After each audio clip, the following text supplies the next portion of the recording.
Right, we have Detective Batman 647, and it has a wonderful cover of Batman and Robert. Look forward to seeing this on the 5 Good comic book covers one day. Few things notable about this issue. It is the first issue of Detective Batman written by Chuck Dickens.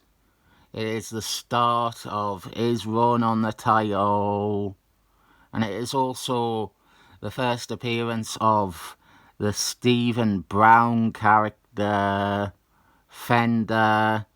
This is her first appearance. Future Batgirl, and briefly a Robert. She is in this. And so is her dad, Clueman. He is our bad guy for this story. We get introduced to him here. He goes to a local gang of hoodlums, and he pictures himself as a partner in crime. He will devise excellent and daring robberies, and they will carry them out. Clueman is written really devious and cunning in this. He is treated like both a mastermind and a badass. That is fine, or it could be fine. The problem is that, as a reader, and on this channel as well, we mostly know Clueman as a member of the Unjustice League.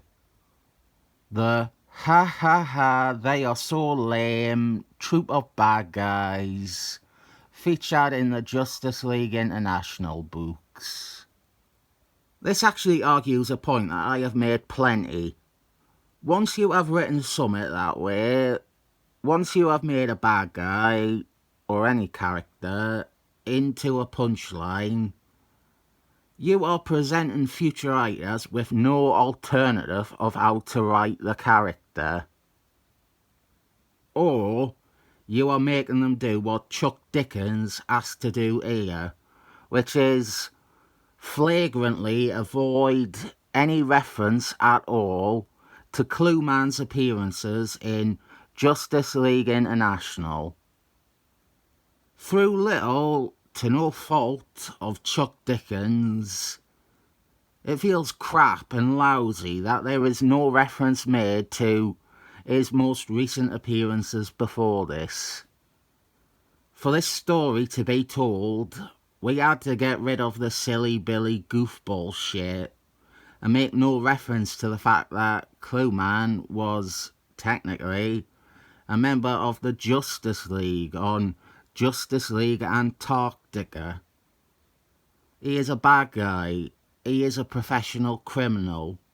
There's not even a hint of awareness that those Justice League International appearances were even the same guy.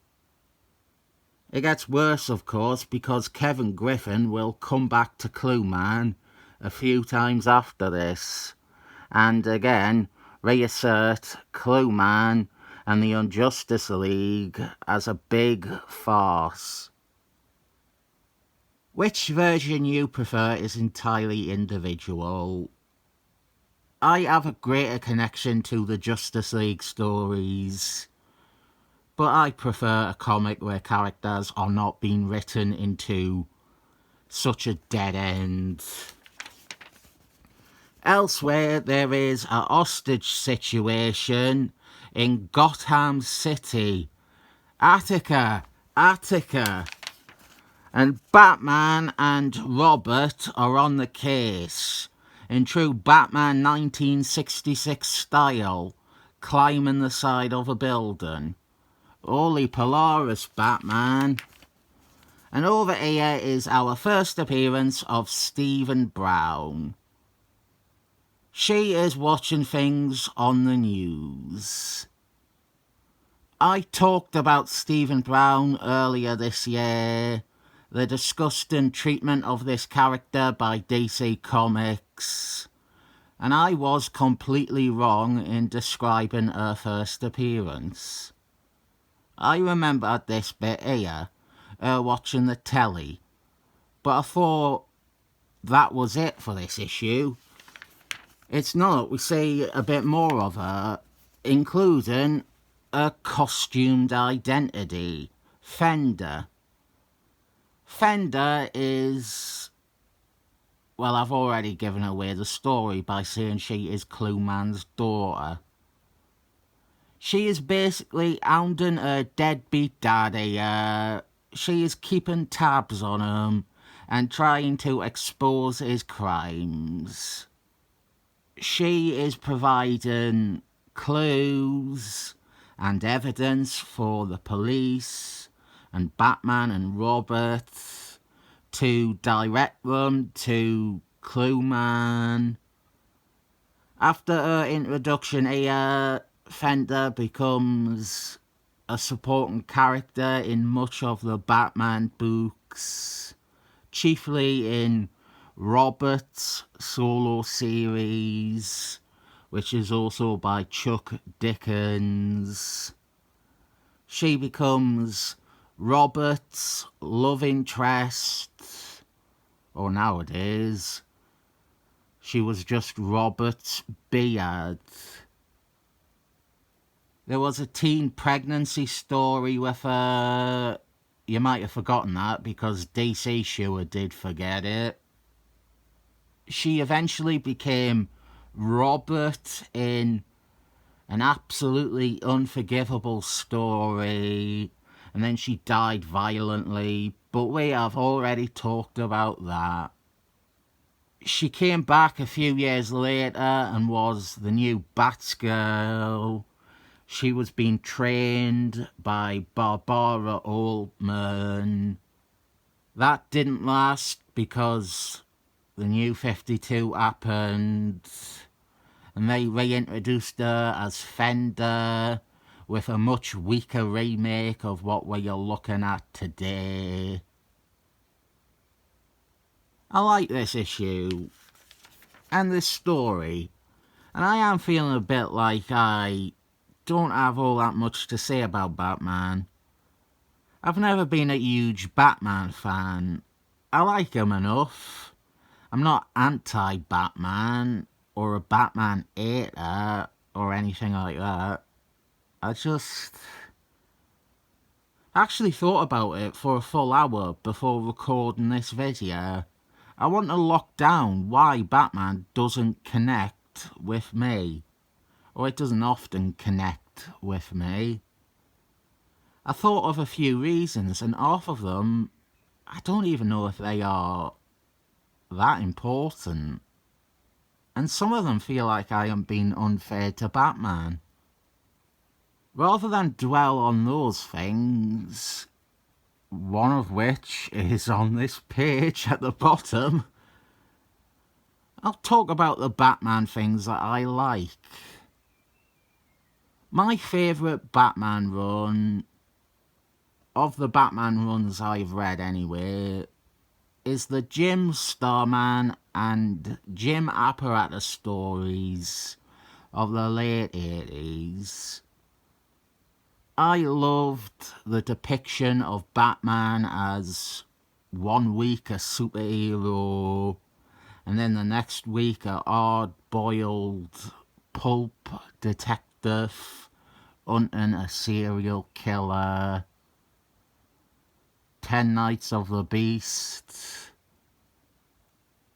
Oh, Robert, the version of Robert that we have in this, the John Blake version, he is the best Robert. I like him.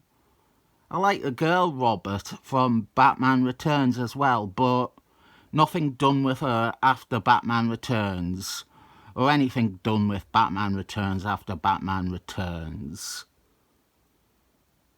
Sexy Ivy, I obviously simp for her. She is great. Batman should let moon dragon the shit out of him at least once per year.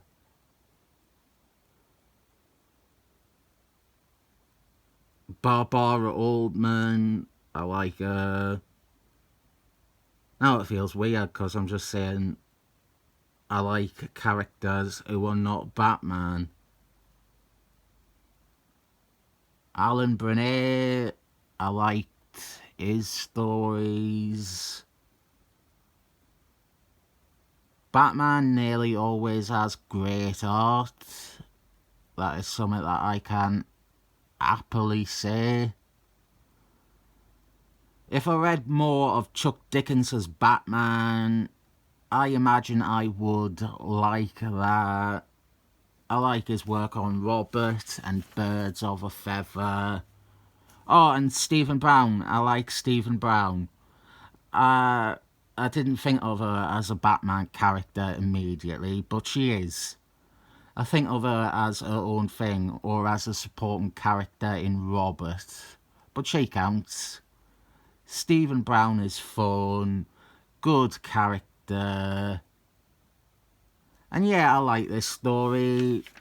It's a good story.